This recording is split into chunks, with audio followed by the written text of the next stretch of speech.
Okay okay right. ये है लूका ए sorry Romeo 7 का 17 और 18। अब ये आपको समझ आएगा, इसकी 14, 15, 16 आयत भी पढ़ दीजिए।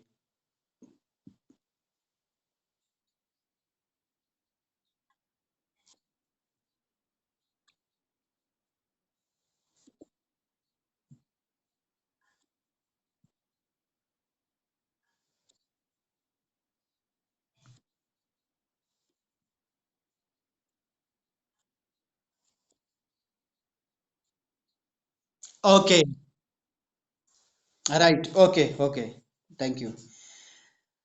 अब ये क्या है, यहाँ सबसे पहला हमें देखो, किसी भी बात में हमें उस कॉन्टेस्ट को समझना बहुत जरूरी है कि ये बात क्यों करी गई है और किसके लिए ये बात की गई, इसका बात करने का मतलब या कारण क्या है। मैं आपको थोड़ा सा समझाना चाहूंगा। नंबर एक तो, इस समय पौलुस जो है वो यहूदी हैं और यहूदी लोग व्यवस्था मानते हैं, राइट। यहूदी लोग व्यवस्था मानते हैं, वो व्यवस्था पे चलते हैं। लेकिन यीशु आया तो यीशु ने कहा मैंने व्यवस्था को पूरा कर दिया, व्यवस्था पे नहीं चलना है लेकिन मेरे दिए गए वचनों में चलना है, क्योंकि अनुग्रह का समय है, व्यवस्था वहां पूरी हो गई है ना। मैं पिछले दिनों में गलातियों की पत्री से भी मैंने 3, 4, 5, 6 अध्याय से भी मैंने इसको सिखाया था थोड़ा। लेकिन चलिए, ये आज बात आई तो ये क्यों पौलुस इस तरह से कह रहा है।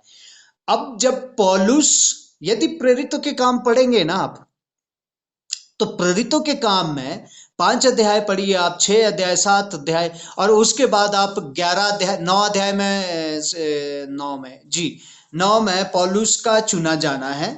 9 में जिसके बाद जब पौलुस को चुना गया, ओके हाँ जी, 9 से 11 तक है ये, जब उसको चुना गया तो इसके बाद पौलुस का जो विरोध किया है ना, वो विरोध करने वाले यहूदी लोग थे। यीशु मसीह को मारा भी किसने है? यहूदियों ने। अब पौलुस को का विरोध करने वाले, पौलुस को पकड़ने वाले, पौलुस को जेल में डालने वाले भी कौन है? यहूदी ही लोग हैं। अब ये यहूदी लोग पौलुस का विरोध क्यों कर रहे हैं कि ये व्यवस्था को नहीं मानता है और ये व्यवस्था को ना मानने की बात कहता है। ठीक है, समझना जरा ध्यान से, ठीक है। अब ये क्या कर रहा है, हालांकि ये तो हमारे ही साथ था, जब यीशु मसीह को लटकाया गया ये भी वही था, और यीशु मसीह के कपड़े बांटने वाला भी यही था, वही पौलुस था। जो यीशु मसीह के कपड़े, जिसने उसके ऊपर वो डाल के कपड़े बांटे थे यीशु मसीह के, कि राजा का वस्त्र है ये, मजाक उड़ाने के लिए, ठीक है। तो यही पौलुस अब यीशु के बारे में बात कर रहा है, और क्या बोलता है, व्यवस्था का विरोध कर रहा है ये, ठीक है।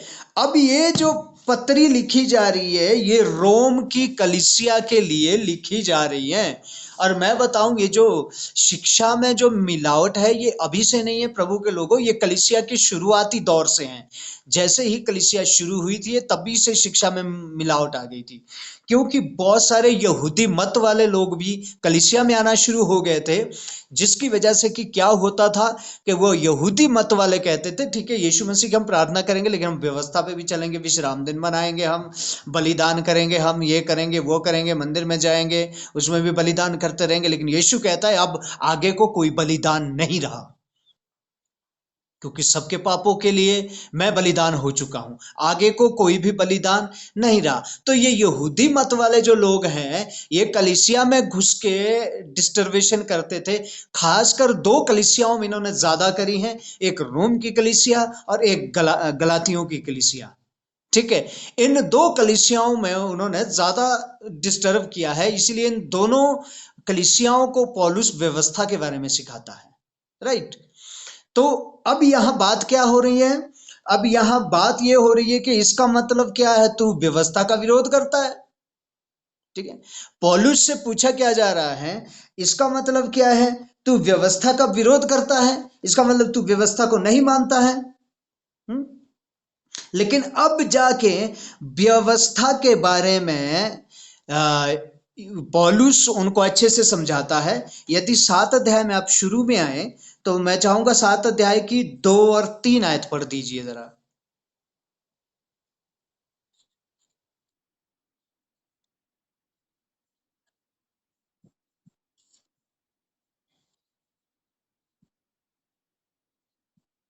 हाँ, पढ़ दीजिए आगे भी।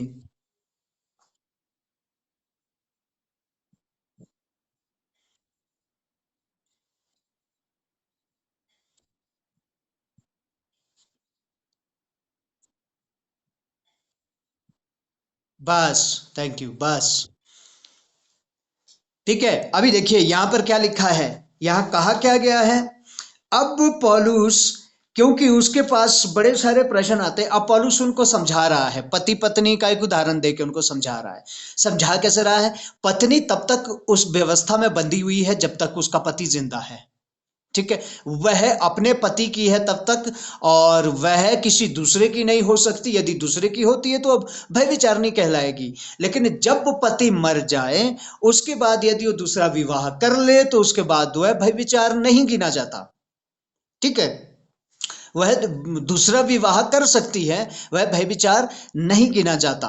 इसके बारे में यदि हम आगे भी पढ़ेंगे तो पौलुस 7 अध्याय में इसके बारे में और क्लियर लिखता है। पहला कुरिन्थियों 7 अध्याय में अच्छे से लिखता है कि यदि कोई विधवा हो और वो विधवा यदि अपने शरीर को वश में रख सकती है तो विवाह ना करे, लेकिन यदि वश में नहीं रख सकती है तो अच्छा है कि वो विवाह करे। ठीक है, इस बात को भी वो क्लियर करता है पौलुस। पॉलुस, राइट है। क्योंकि दोनों पत्रियों को कौन लिख रहा है, पॉलुस ही। लेकिन यहां जो इसका ये उदाहरण देने का मतलब है, यहां उदाहरण ये यहूदियों को दे रहा है। उसका कहने का मतलब क्या है। वो उस व्यवस्था के अधीन तब तक है जब तक वो व्यवस्था जीवित है। ठीक है। यानी कहने का मतलब अभी व्यवस्था जीवित नहीं है भाई, व्यवस्था खत्म हो गई, यीशु मसीह के द्वारा व्यवस्था खत्म हो चुकी है। अब व्यवस्था पे चलने का मतलब नहीं है। ठीक है। अब उसके सामने प्रश्न क्या करते हैं। तो इसका मतलब क्या है कि तू व्यवस्था को नहीं मानता। ठीक है। इसका मतलब क्या है, तू व्यवस्था को बुरा कहता है। देखिए, ये समझने के लिए इसी का ही रोमियो 7 अध्याय और उसकी 6 आयत पढ़ दीजिए।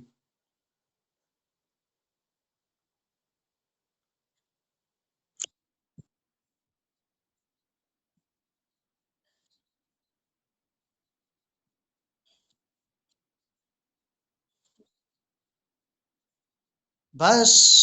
ठीक है, अभी समझ आ रहा है ना कि ये बातें कौन सी हो रही है। क्योंकि यहाँ कॉन्टेस्ट को समझना तब वचन समझ आता है। अब ये जो 17-18 वचन है ये तब समझ आएगा, पहले यहां से शुरू से कॉन्टेस्ट को समझो। और इसके साथ 4 आयत भी पढ़ दीजिए, 7 की 4।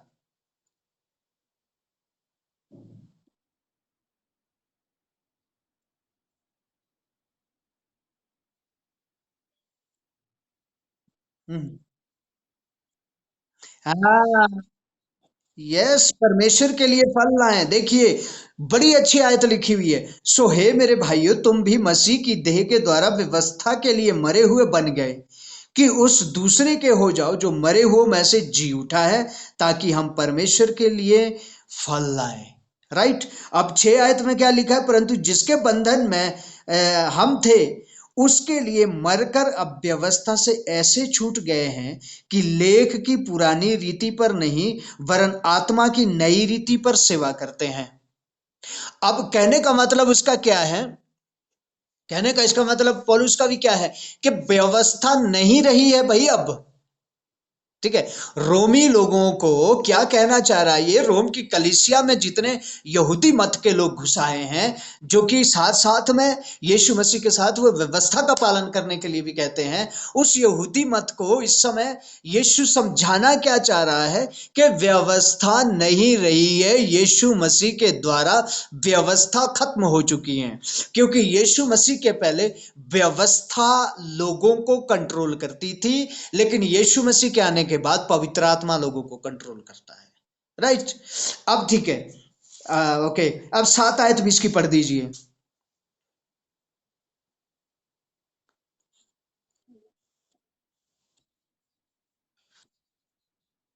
हम्म। हम्म। हम्म।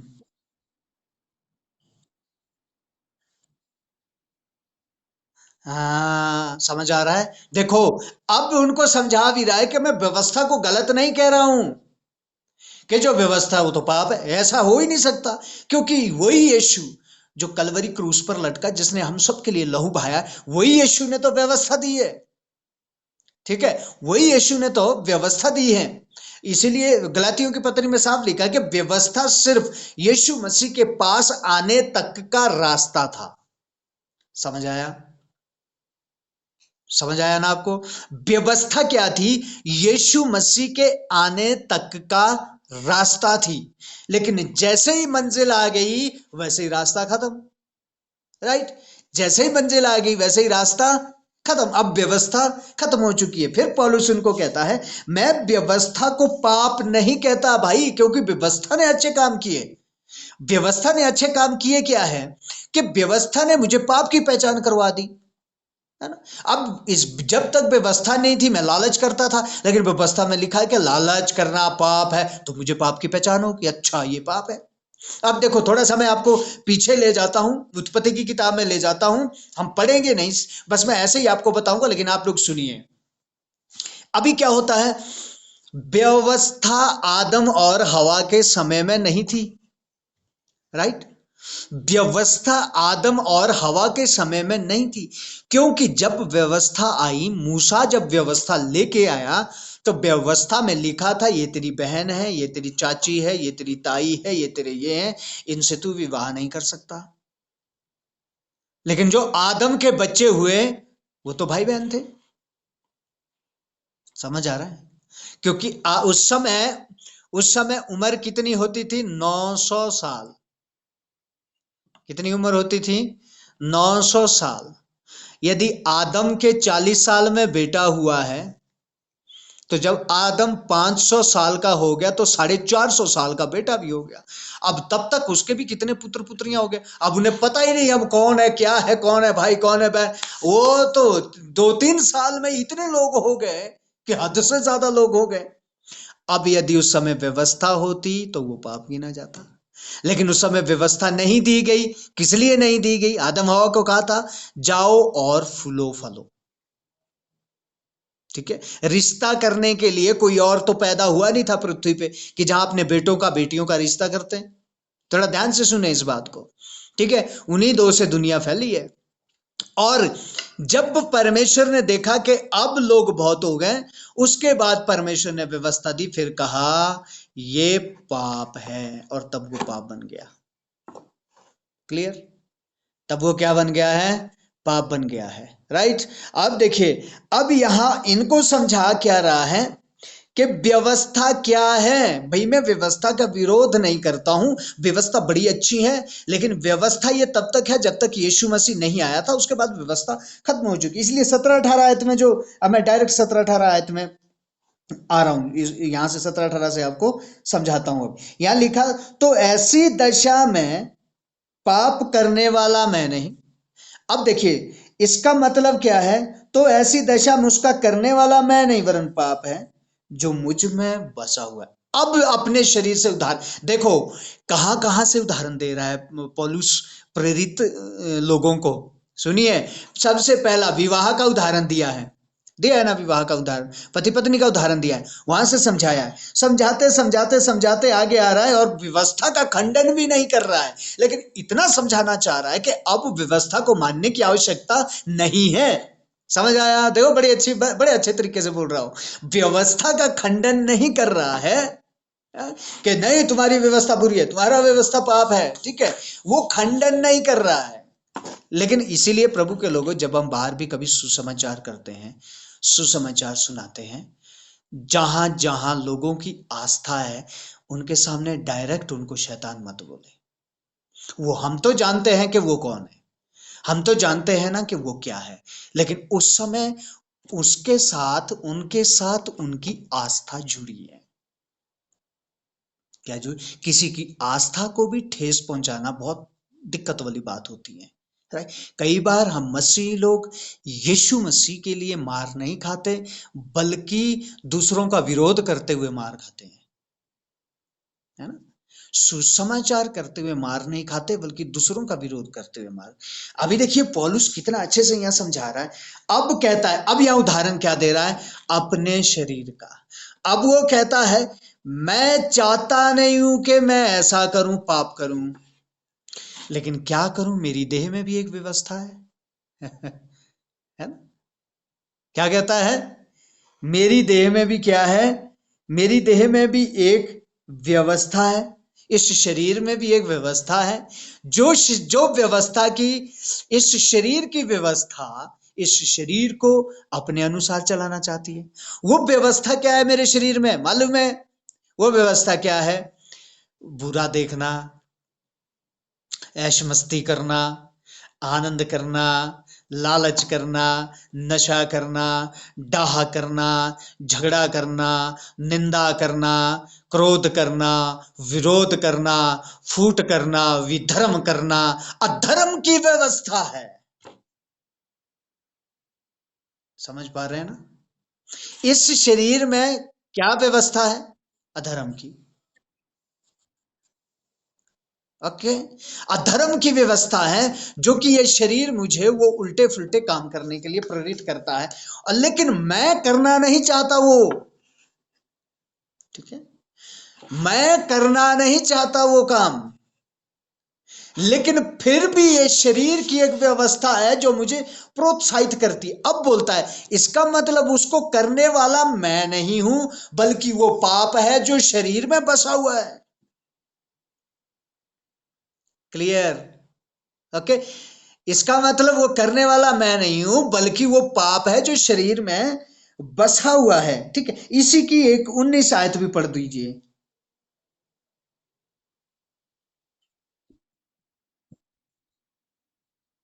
हम्म। हम्म।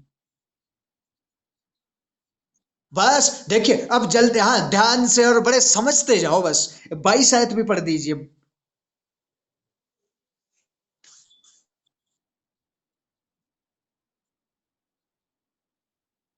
हाँ, देखिए क्या बोलता है, मैं भीतरी मनुष्यत्व से तो परमेश्वर से बहुत प्रसन्न रहता हूं। आगे पढ़िए।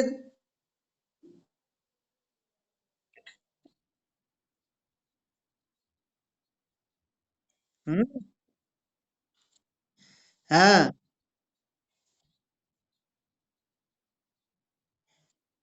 हालेलुया। हालेलुया। समझ आ रहा है? अब वो बोलता क्या है? देखिए, मैं आंतरिक रीति से तो परमेश्वर की व्यवस्था से बड़ा प्रसन्न रहता हूं, लेकिन मुझे मेरे अंगों में कोई दूसरी व्यवस्था दिखती है। राइट? और यह व्यवस्था किसकी है? पाप की। मेरे शरीर में मुझे दूसरी ही व्यवस्था दिखती है। राइट? तो वो समझाना चाह रहा है, ये जो दूसरी व्यवस्था है ना, ये देह की व्यवस्था है, इसको यीशु के लहू के द्वारा खत्म करना होगा। राइट? और क्या कहता है? ये देह की व्यवस्था अब नहीं चलेगी, बल्कि अब कौन सी व्यवस्था चलेगी? आत्मा की व्यवस्था। तो इसी रीति से वो उनको सिखा रहा है, उनको समझा रहा है कि अब वो व्यवस्था भाई नहीं रही है, बल्कि अब आत्मा की व्यवस्था चलेगी, जो कि पवित्र आत्मा हमें गाइड करेगा। यदि 7 के बाद 8 अध्याय हम देखें ना, तो 8 अध्याय में पवित्र आत्मा के बारे में वो उनको सिखा रहा है कि मैं पवित्र आत्मा के बारे में तुम्हें सिखाता हूं, अब हमारी व्यवस्था कौन सी व्यवस्था है। राइट? तो इसीलिए यहाँ कहने का मतलब क्या है? ये पौलुस क्यों कह रहा है?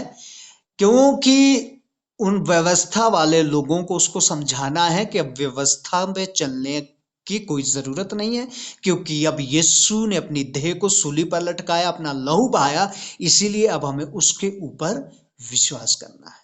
राइट? अब हमें उसके ऊपर विश्वास करके चलना है। इसीलिए कुरिन्थियों की पत्री में पौलुस लिखता है, मैं अपनी इस देह को मारता कूटता और वश में लाता हूं। इसका मतलब क्या है? क्योंकि देह में दूसरी व्यवस्था है, और जो देह वाली व्यवस्था है वो आत्मिक व्यवस्था से कभी भी प्रसन्न नहीं है। और एक बात और बड़ी मजेदार पौलुस कहता है, क्योंकि युद्ध तो बोलते मेरी देह का और आत्मा का ही है। मेरी आत्मा देह के विरुद्ध में युद्ध करती है, देह मेरी आत्मा के विरुद्ध में युद्ध करती है। तो इसलिए प्रभु के लोगों, सबसे पहला युद्ध तो यही है, इसी देह में बैठे बैठे युद्ध है। हाँ, बैठे बैठे युद्ध है। ये देह बोलती है नहीं नहीं नहीं ऐसा करेंगे, लेकिन आत्मा बोलती नहीं नहीं नहीं नहीं, ऐसा नहीं करना। तो उसमें अब जो आत्मा में बलवान होगा वो देह से जीत जाएगा, हमने बीच में सीखा था। और लेकिन जो कमजोर होगा वो उसकी देह जीत जाएगी और आत्मा आत्मिक रीति से वो हार जाएगा। और जो आत्मिक रीति से हार गया हुआ है वो शैतान से भी हारा हुआ है 100%।